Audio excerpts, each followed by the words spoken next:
Olá, meu nome é Cibele, eu sou professora de literatura e eu estou aqui a convite da Giralua Companhia de Artes para comentar a obra Cobra Norato, do Raul Bopp. Antes de tudo, eu queria dizer que esse vídeo não encerra todas as possibilidades de análise e leitura da obra, mesmo porque há muitas possibilidades, inclusive em diálogo com outras áreas do conhecimento, como a sociologia, a antropologia e até mesmo a geografia. O que se pretende aqui é fazer um mergulho na obra, investigar as marcas linguísticas que possivelmente dialogam com o momento histórico em que ele foi produzido e com o movimento artístico literário ao qual o autor esteve envolvido. Raul Bopp nasceu em Santa Maria, no Rio Grande do Sul, em 1898. Ele muito cedo saiu de casa e viajou o mundo, viajou pelo Brasil também, se formou em Direito e Ciências Sociais, foi diplomata e ficou conhecido na história da literatura como um grande escritor. Ele participou de forma indireta, mas foi um grande entusiasta da Semana de Arte Moderna, que aconteceu no Teatro Municipal em 1922, na cidade de São Paulo. Essa semana, ela foi um pontapé inicial, ela foi um marco inicial para a primeira fase do modernismo no Brasil.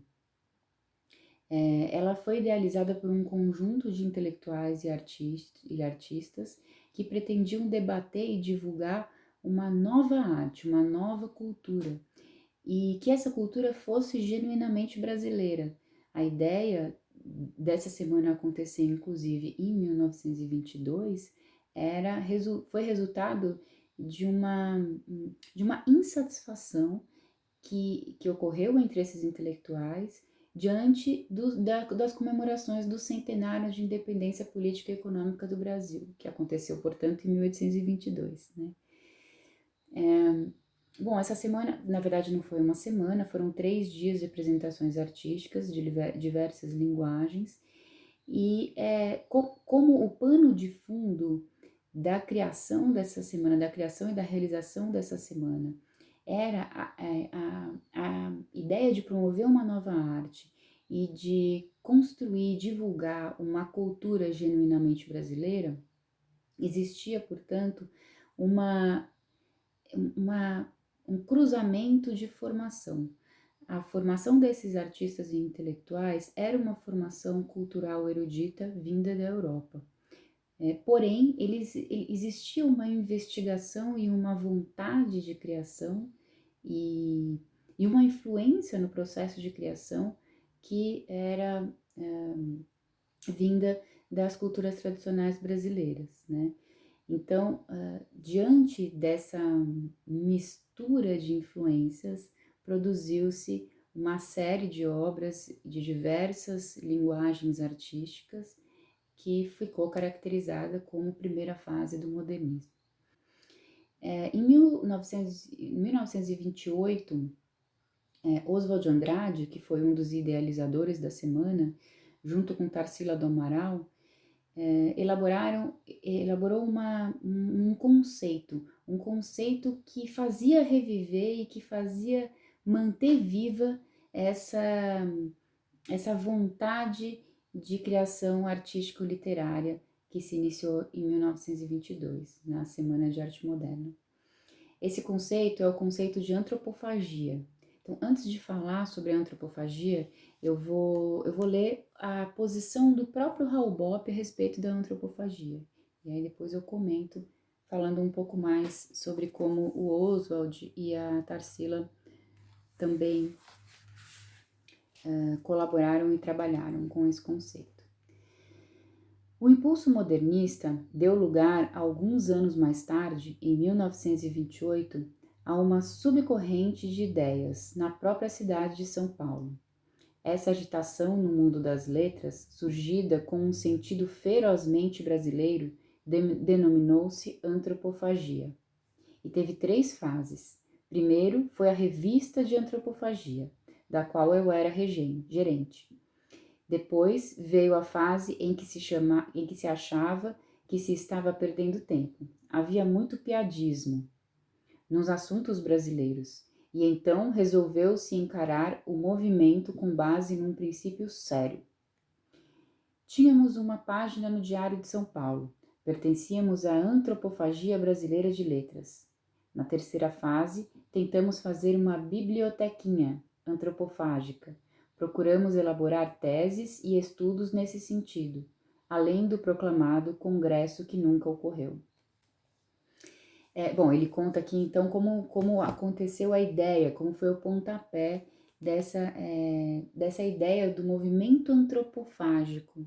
Chegou um momento que o Oswald de Andrade escreveu um manifesto antropofágico, elaborando essa ideia de forma bastante coerente e coesa para apresentar para a sociedade o que seria esse novo conceito, né? E o que seria então esse novo conceito? O Raul Bopp, mais tarde, em 1977, ele escreveu um livro que chama Vida e Morte da Antropofagia. Então ele foi um grande entusiasta, apoiador e mesmo pensador deste conceito, né? E nesse livro ele vai falar que ele vai divulgar a principal ideia da antropofagia, que vai ser deglutir e degustar de todas as culturas para só assim criar algo genuinamente brasileiro. Então essa ideia principal que vinha lá do modernismo, que era criar, divulgar uma cultura genuinamente brasileira, criar uma independência cultural e intelectual do Brasil, resultado de 100 anos de independência política e econômica, ela se concretiza ou ela se radicaliza na ideia da antropofagia. Essa obra, Cobra Norato, ela vai ser idealizada em 1921, ou seja, um ano antes da Semana de Arte Moderna.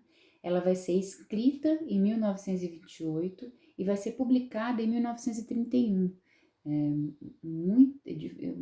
muito tempo depois da Semana de Arte Moderna e também da idealização do conceito de antropofagia. Mesmo assim, ela carrega marcas desse conceito, ela carrega marcas desse movimento. E é dessas marcas que a gente vai falar aqui, né? Que é a característica principal, principalmente da linguagem que é utilizada. Agora, quero um rio emprestado para tomar banho. Quero dormir 3 dias e 3 noites com o sono do Aputipuru. Você me espere, que depois vou lhe contar uma história.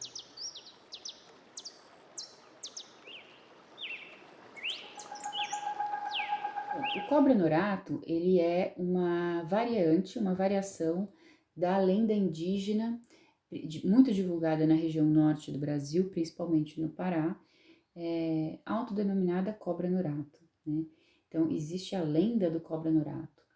E a lenda do Cobra Norato conta a história de uma mulher que engravidou de um boto. A gente vai falar um pouco também sobre a lenda do boto, porque ela vai aparecer no livro do Raul Bopp.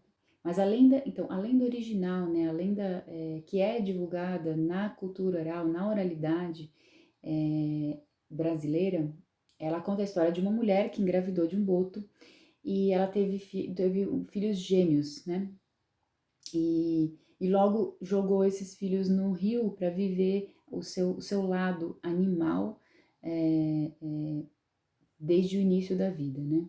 E eles se transformaram em duas cobras, que era a Maria Caninana e o Honorato, ou Cobra Norato. Maria, quando mulher, Caninana, quando cobra, Honorato, quando homem, e Cobra Norato, quando cobra, né? A Maria Caninana era danada, né? Ela só aprontava, virava os barcos e aprontava com todas as pessoas que passavam pelo rio. O Cobra Norato era um ser muito elegante, é um ser muito elegante, né? Que colabora com os viajantes, colabora com as pessoas que por ali passam, colabora com a natureza, protege a natureza e gosta de festa. Ele, quando se transforma em homem, vai festejar nas vilas ao redor da floresta amazônica. O Cobra Norato, na lenda, ele quer muito ser humano, né? Porque ele é humano e quando ele volta, e chega um momento que ele volta a ser cobra, né? Assim como a Maria, que é a caninana, né? Em algum momento ela apronta e o cobra norato fica muito nervoso com ela e mata a irmã. Então Maria Caninana morre por conta das suas peripécias. E o cobra norato tem muita vontade, o honorato tem muita vontade de ficar honorato. Então, existe uma fórmula para isso, né? Que é alguém tem que pingar, quando ele vira cobra, alguém tem que pingar três gotas de leite materno na boca dele e matá-lo, né? Pingou 3 gotas de leite materno, matou a cobra norato, morre o cobra norato e vive o honorato. Então, e quando ele se transformava em honorato, ele passeava pela vila, transitava pelas festas e pedindo, inclusive, para que alguém fizesse isso por ele. Chega um momento que um soldado se encoraja e então liberta o cobra norato de ser cobra, se tornando homem, né? Mata o cobra norato e o cobra norato passa a ser apenas o honorato. Bom, essa é a ideia, é a lenda a qual o Raul Bop se inspira, né? A qual o Raul Bop tem como referência para criar uma variante. Ele cria uma variante dessa lenda, né? Que é também intitulada Cobra Norato. O nosso Cobra Norato, que é o Cobra Norato escrito pelo Raul Bop, é a história de um herói que sai em busca, é uma narrativa linear, mas ela é composta por 33 cantos, né? Então, ela é um poema que conta uma história que acontece de forma linear. Então, os acontecimentos, eles são organizados de forma linear, mas a trama a trama, ela tem um movimento que não é linear, ela tem retomadas poéticas para a caracterização, por exemplo, do espaço, das personagens, para a caracterização dos elementos da narrativa. É um poema, não é uma narrativa, mas é um poema que narra uma história, né? E essa história vai ser, então, a história de um herói que sai em busca de sua amada. No início da sua jornada, ele chega como ser humano e ele vai matar o cobra norato. Ele mata o cobra norato e veste a sua carcaça. Matou o cobra norato, vestiu a sua carcaça, ele começa a sua jornada em busca da filha da rainha Luzia, com quem ele pretende se casar. Logo no início da jornada, a gente se depara com um lugar muito comum na oralidade, nas histórias contadas nos causos, na história oral, não só da cultura brasileira, mas da cultura universal, que são os desafios que o herói tem que cumprir, né? Ele tem que, então, cumprir alguns desafios que envolvem, inclusive, 2 números também muito recorrentes nessas histórias, que são o número 7 e o número 3. Então, a gente vai acompanhar a história do Cobra Norato, que é esse personagem, para além da lenda tradicional, um novo herói que vai em busca da filha da rainha Luzia, mas não sem antes ter que ultrapassar certos obstáculos. Lá adiante, a areia guardou os rastros da filha da rainha Luzia. Agora sim, vou ver a filha da rainha Luzia. Mas antes, tem que passar por 7 portas, ver 7 mulheres brancas de ventres despovoados, guardadas por um jacaré. Eu só quero a filha da rainha Luzia. Tem que entregar a sombra para o bicho do fundo. Tem que fazer mirongas na lua nova. Tem que beber 3 gotas de sangue. Só se for da filha da rainha Luzia. A selva imensa está com insônia. Bocejam árvores sonolentas. Ai, que a noite secou. A água do rio se quebrou. Tenho que ir-me embora. Me sumo sem rumo no fundo do mato, onde as velhas árvores grávidas cochilam. De todos os lados me chamam. Onde vai, Escola? Onde Vai, escola. Onde vai, Escola?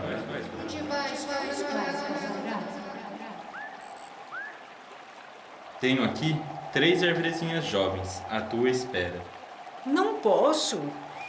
Eu hoje vou dormir com a filha da Rainha Luzia.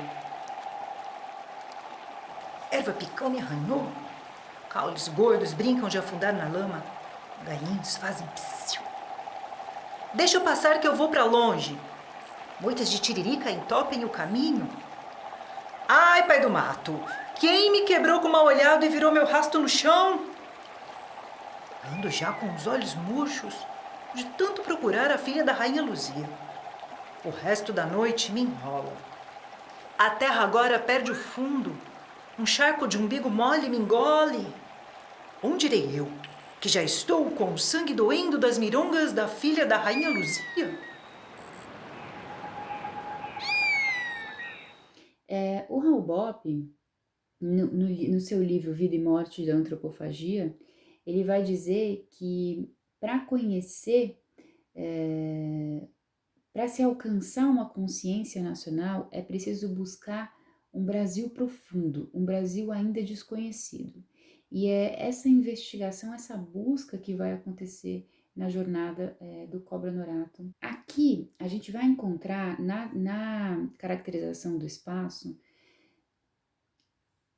a realização da antropofagia através de um recurso de linguagem que se inspira num movimento das vanguardas europeias do início do século XX. Então, a ideia da antropofagia é justamente deglutir e devorar diversas culturas, diferentes processos de criação cultural e criar algo que seja genuinamente novo. Quais são essas vanguardas europeias? São um conjunto de tendências artísticas que aconteceram no início do século XX e que revolucionaram a arte e dando início também ao conceito de arte moderna na Europa. O futurismo, ele é representado nessa obra pelas frases curtas e pelo conjunto de imagens, pela movimentação das imagens que vão se apresentando como que num filme, né? Essa é uma característica, esse é um recurso muito presente na produção artística do futurismo. Além disso, a caracterização do espaço, ela se dá carregada de uma experiência urbana. Então, as vozes na narrativa, que a gente vai falar lá no final, mas as vozes que vão nos contar como é a floresta, elas vão caracterizar, elas vão descrever a floresta utilizando referências da vida urbana. Então, há escolas na floresta, as árvores vão a escolas, né? Há um trabalho exaustivo, há uma condenação pelo trabalho eterno, há uma série de onomatopeias que reproduzem o barulho da cidade. Aqui é a Escola das Árvores. Estão estudando geometria. Vocês são cegas de nascença. Têm que obedecer ao rio.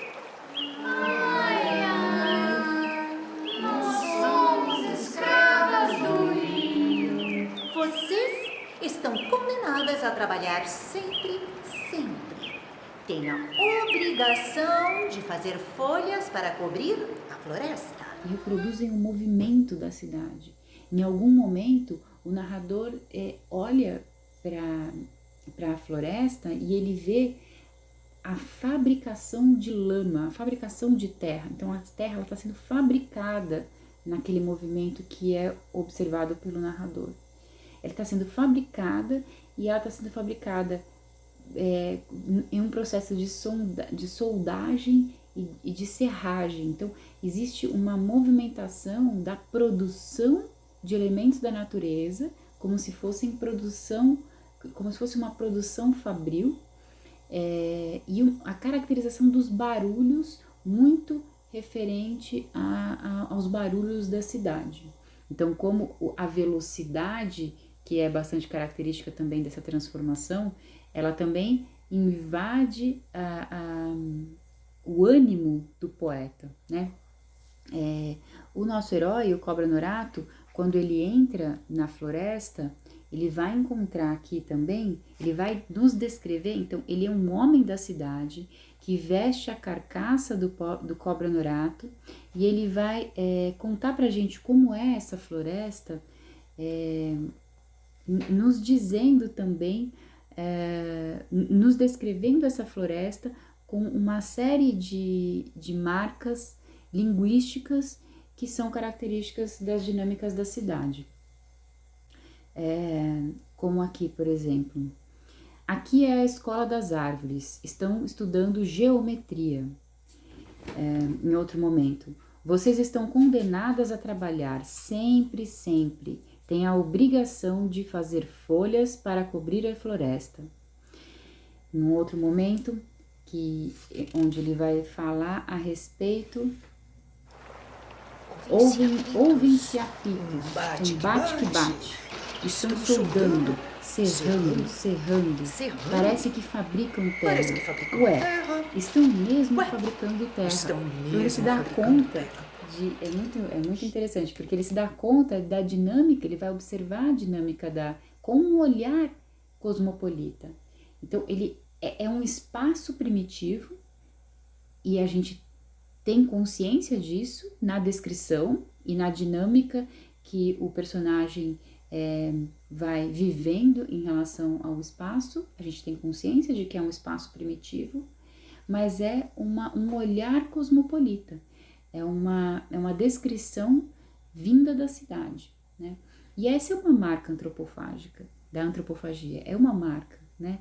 Quer dizer, eu trago da cidade o meu olhar cosmopolita e vou devorando, vou experimentando, vou vivenciando, vou explorando tudo aquilo que a floresta ou o espaço primitivo pode me oferecer, para então conseguir conquistar o meu objetivo, que é, no caso, casar com a filha da rainha Luzia. Após vestir a carcaça do Cobra Norato, adentrar pela mata, a gente vai encontrar uma série de elementos mágicos que Hal Bopp soube captar com bastante precisão, né? Tanto os mitos quanto a magia daquele povo, daqueles povos os quais ele investigou, né? Todo povo precisa de elementos mágicos. A magia, ela faz parte de uma ligação que se estabelece entre o ser humano e os seres da natureza, e os eventos da natureza, e os elementos da natureza. Essa magia está muito presente em toda a narrativa e ela conduz a narrativa.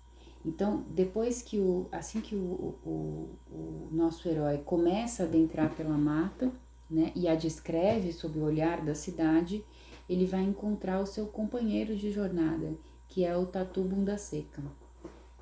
O Tatu Bunda Seca vai ser o seu companheiro e eles vão viajar juntos, encontrando com vários seres.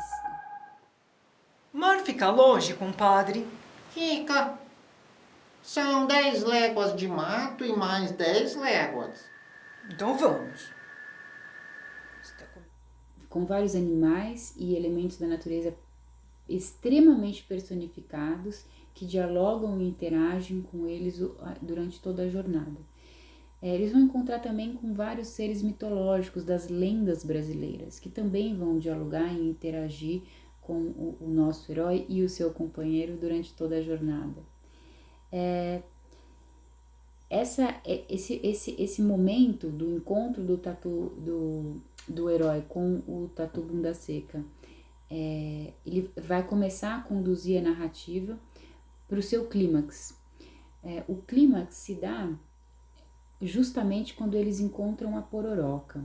O que é a Pororoca? A Pororoca é o encontro das águas, o encontro do rio com o mar, e quando essas águas se encontram, acontece uma série, elas formam ondas gigantes e extremamente violentas e que dentro do poema vão dar um outro ritmo, um outro tom para os acontecimentos. Então, depois que eles encontram a Pororoca, eles vão seguir em direção ao desfecho da narrativa.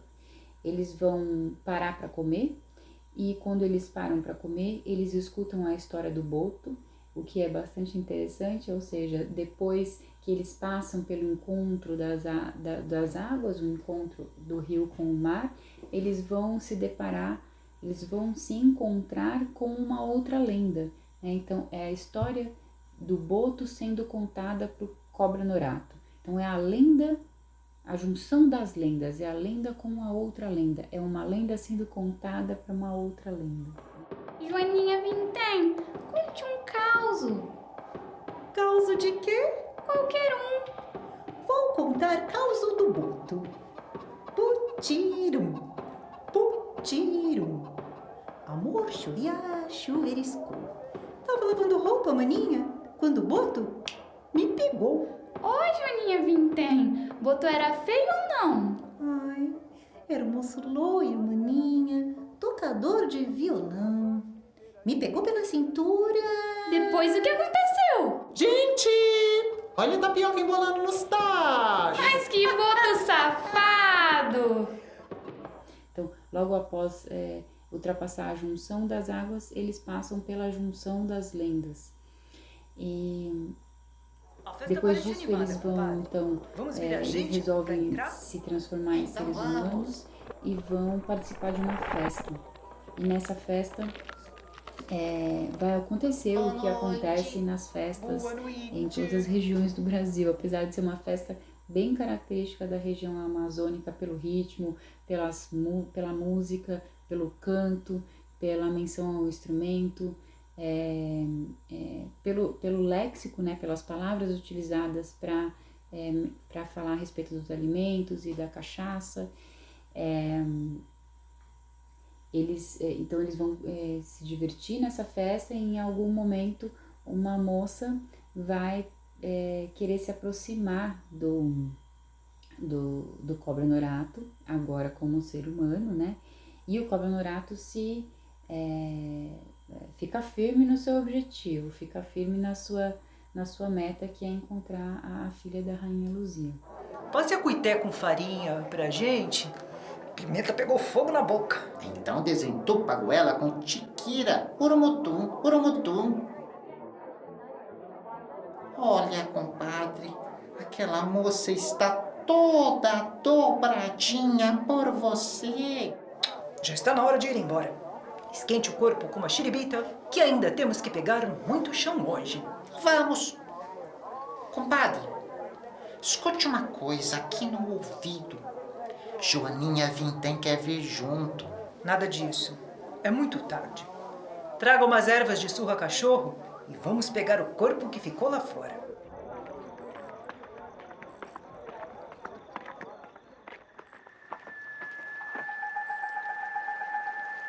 Esses elementos mágicos encontrados na descrição da floresta, na personificação dos animais, na personificação da floresta, na transformação, né, nessa metamorfose que ocorre entre ser humano e animal, Cobra Norato e homem, tatu e homem, boto e homem.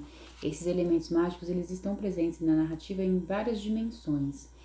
E existe um conceito que é muito abordado e que a gente consegue reconhecer nessa história, que é o conceito do perspectivismo.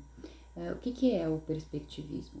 É a ideia de que os seres, eles encaram o mundo, ou eles enxergam o mundo através da sua própria perspectiva.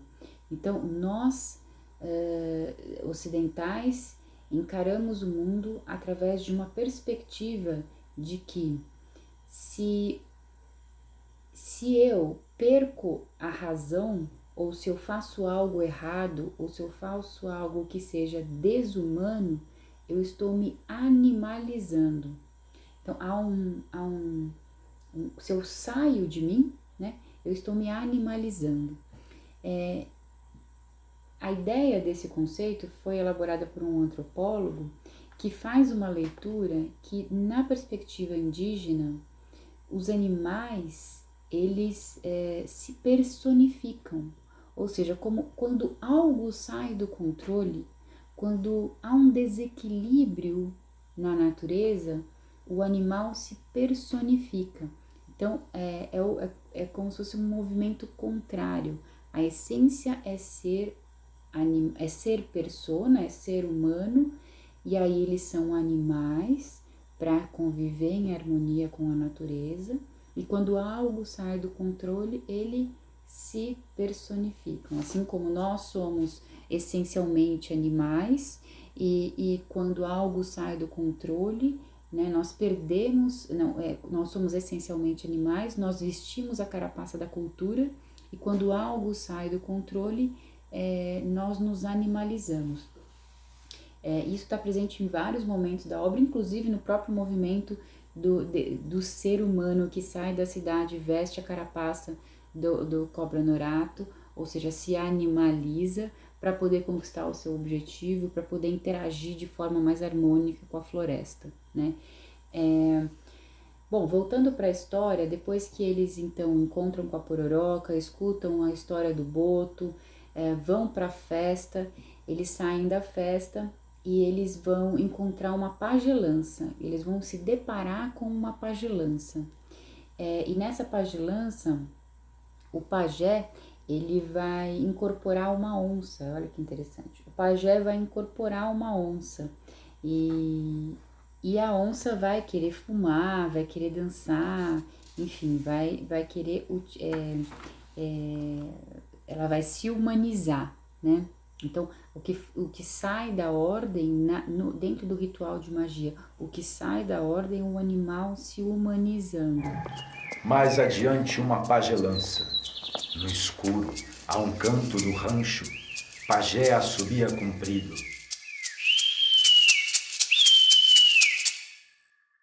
Chamando o mato. Mato! Quero minha onça caruana. Maracá te chama.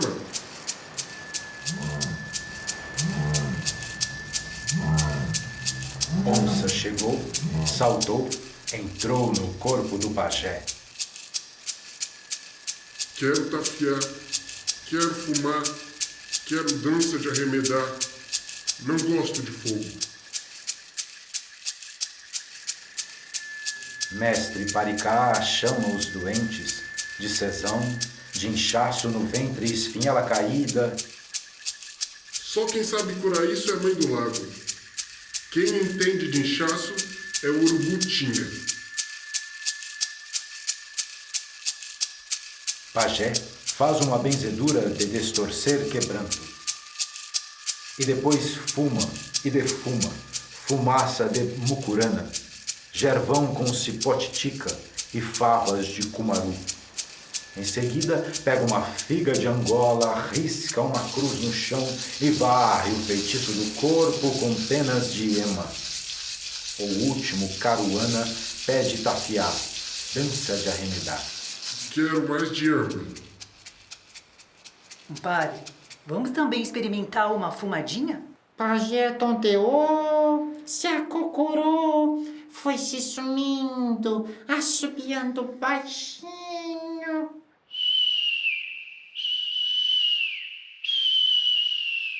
Então, contrata o mato para fazer mágica.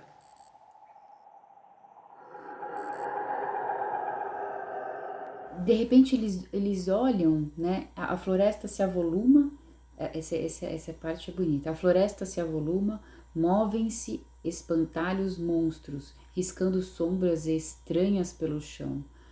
Então começa um movimento, a floresta começa a se movimentar de forma estranha, logo depois que eles passam pela experiência da pajelança, e o cobra-norato olha de longe e fala: o que é isso? Que movimento é esse? O que está acontecendo? É um trem? Aí o Totobola fala: não é um trem, é a cobra grande. Então chega a cobra grande, né? Toda essa movimentação da floresta vai ser por conta da chegada da cobra grande. E é interessante, e a cobra grande é então uma outra lenda também vinculada à cobra e muito relacionada à história do Boto, em que a cobra grande se transforma num homem e desposa de mulheres virgens, né? Tem relações sexuais com mulheres virgens. E aí, na chegada da cobra grande, começam a aparecer diversos outros seres das lendas brasileiras, seres mitológicos das lendas brasileiras, como o lobisomem, o Saci Pererê, o Matinta Pereira, o Curupira. Eles aparecem, então a cobra grande aparece, movimenta a floresta, e esse movimento dá uma chacoalhada na floresta, e os seres pertencentes às lendas brasileiras, os seres protetores da natureza, né, porque eles estão sempre vinculados a movimentos de proteção da natureza, eles aparecem nesse momento da narrativa. O Tatu vai explicar então para o padre, pro compadre, né, pro Cobra Norato, que a cobra grande aparece porque ele vai justamente desposar uma mulher. E o Cobra Dourado fala, ai, que bom, né? Ela deve estar feliz que ela vai casar e tal. Aí ele fala, não é bom. A mulher que casa com o Cobra Dourado, ela não quer casar com o Cobra Dourado, né? É uma violência.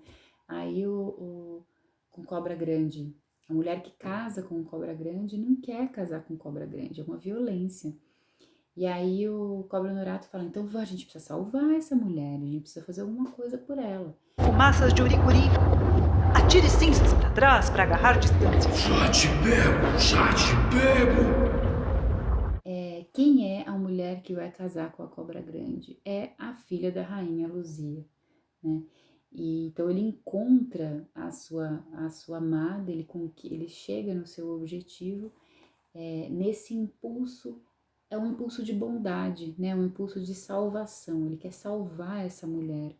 Então ele rapta a filha da rainha Luzia e vai organizar uma festa e vai pedir para o Tatu chamar todos os seres que apareceram até agora nessa história de aventura, e também outros seres que são uma referência interessante que ele faz no final do livro, que são uma referência dos artistas modernistas, né, como a Tarsila do Amaral, por exemplo. E agora, compadre? Vou de volta para o sem fim. Vou lá para as terras altas, onde a serra se amontoa, onde correm os rios de águas claras entre moitas de molungu. Quero levar minha noiva, quero estarzinho com ela, numa casa de morar, com porta azul pequenininha, pintada a lápis de cor. Quero sentir a quentura do seu corpo de vai-vem, querzinho de ficar junto quando a gente quer bem. Ficar à sombra do mato, ouvir a jurucutu, águas que passam cantando, pra gente se espreguiçar. E quando estivermos à espera que a noite volte outra vez, hei de lhe contar histórias, escrever nomes na areia, pro vento brincar de apagar. Pois é, compadre, siga agora o seu caminho. Procure minha madrinha Maleita, diga que eu vou me casar, que eu vou vestir minha noiva com um vestidinho de flor. Quero uma rede bordada com ervas de espalhar cheiroso e um tapetinho titinho de penas de irapuru. No caminho, vá convidando gente para o Caxiri Grande. Haverá muita festa durante 7 luas, 7 sóis. Traga a Joaninha Vintém, o Pajé Pato, Boi Queixume.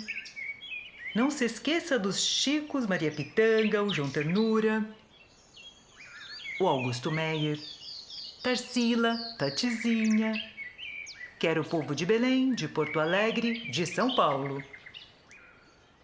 Pois então até breve, compadre. Fico lhe esperando atrás das serras do sem fim. Essa jornada é uma jornada de partida é uma história uma história do herói, de partida, de jornada e de retorno. Ele cumpre o seu objetivo, ele encontra aquilo que ele procura, né? E é nesse momento que a história ela se vira para o retorno do herói, né? Bom, além de toda essa linearidade que a gente observa, tem uma característica bastante importante, que são as vozes da narrativa. O Raul Bopp, quando esteve na Amazônia, ele descreveu a sua experiência de uma forma muito interessante, e ele vai conseguir revelar, ele vai conseguir construir essa experiência ele vai conseguir construir essa experiência na narrativa, conseguir transpor essa experiência para a narrativa através principalmente da construção, da elaboração dessas vozes.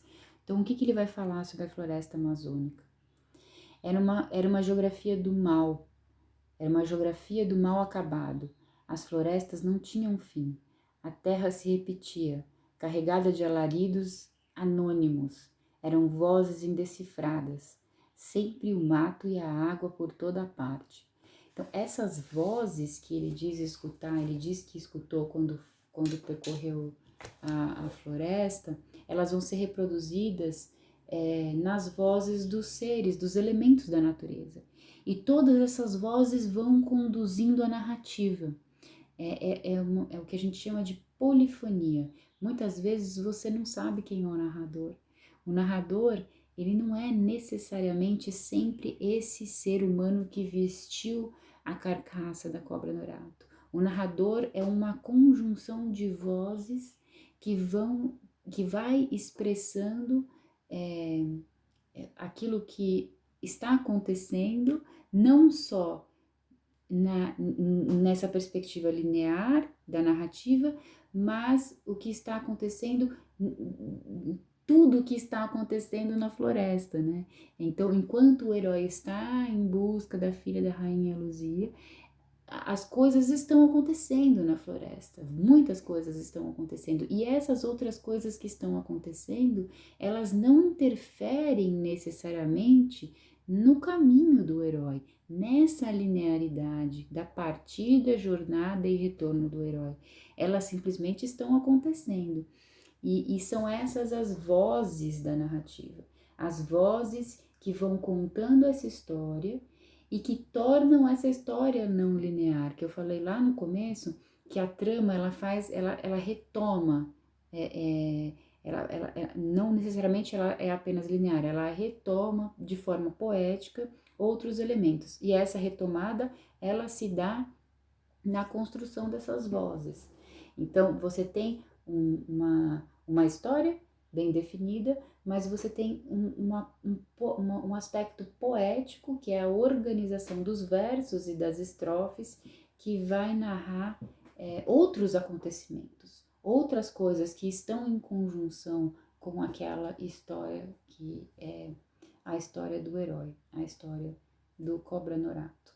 Por fim, eu queria propor uma reflexão sobre a relevância dessa obra, tanto na história da cultura brasileira, quanto na própria história do Brasil.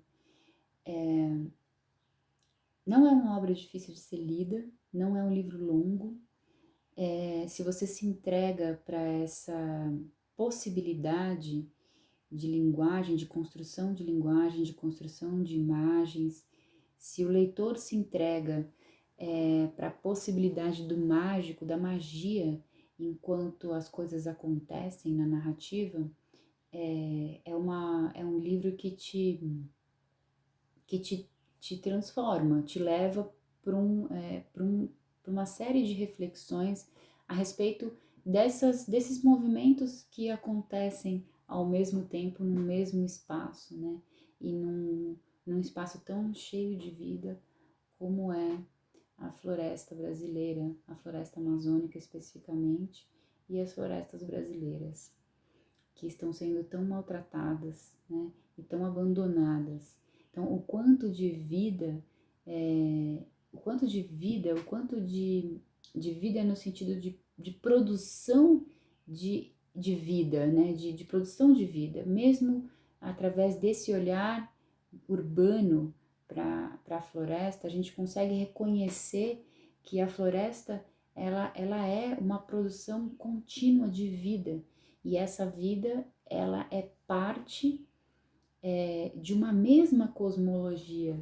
Isso que é interessante, né? Porque esse livro, ele traz uma cosmologia, ele apresenta uma cosmologia, que é uma cosmogonia, né? Então, o que é o que é cosmologia? Cosmologia é a investigação da origem do universo, e aí seria uma investigação mais científica da origem do universo. Alguns autores chamam de cosmologia dos povos originários, cosmologia ameríndia ou cosmologia de algum povo específico, é quando aquele povo específico descreve a origem do universo através das mitologias e dos elementos mágicos que convivem com aquela organização social, né, e cultural. E então, nos apresenta uma cosmogonia. O que é cosmogonia? É quando você está falando estritamente de uma narrativa mitológica, né? E ela convive com a realidade do povo brasileiro. Então, todos esses mitos, todas essas lendas que aparecem e todas essas práticas, né, essas práticas de relações interpessoais, de relações sociais, de relações com o espaço, de relações de descrição com a cidade, de relação e descrição com a própria natureza, elas estão presentes na nossa sociedade ainda hoje. E elas estão cada vez mais esquecidas, né? Elas estão sendo queimadas, literalmente queimadas, né? Então, essa é a relevância para se olhar para uma obra como essa e fazer uma reflexão também sobre o presente e o que nós estamos fazendo com essa magia, o que nós estamos fazendo com essa cosmologia e o que nós estamos fazendo com essa mata, né? Obrigada.